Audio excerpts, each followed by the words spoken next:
ભારતમાં અંદમાન નિકોબાર અને લક્ષદ્વીપ નામના ટાપુઓની હારમાળા આવેલી છે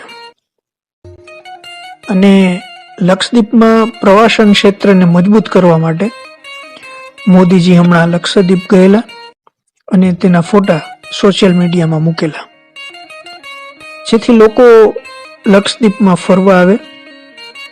ઠીક જેવી રીતના મોદીજી ગુજરાતના મુખ્યમંત્રી હતા ત્યારે અમિતાભ બચ્ચન સાથે રહીને તેમને ગુજરાતના પ્રવાસન ક્ષેત્રને મજબૂત કરવા માટે જે અભિયાન ચલાવેલું હતું, કુછ દિન તો બિતાઓ ગુજરાત મેં, અને ત્યારબાદ ગુજરાત પ્રવાસનમાં જબરદસ્ત ઉછાળો આવેલો હતો. લક્ષદ્વીપમાં મોદીજીના ફોટા વાયરલ થયા એટલે આ વાત માલદીવની જે સરકાર છે તેમને ગમી નહીં, કેમ કે ભારતથી ઘણા લોકો માલદીવ ફરવા જાય છે અને માલદીવ અને લક્ષદ્વીપનું લોકેશન આમ જોવો તો એક જ સરખું છે.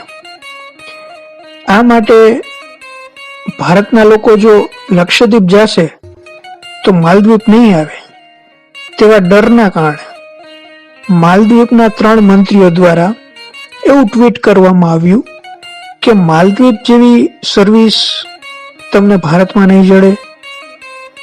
ભારતના જે રૂમ છે, હોટલ રૂમ, તે એકદમ ગંદા અને બદબૂદાર હોય છે. તેમના આ ટ્વીટ પછી ભારતના લોકોનો પારો આસમાને ચડી ગયો અને તેમને શરૂ કર્યું બાયકોટ માલદીવ, અને તેમને સાથ મળ્યો જોન અબ્રાહમ, અક્ષય કુમાર, સલમાન ખાન જેવા સ્ટારનો.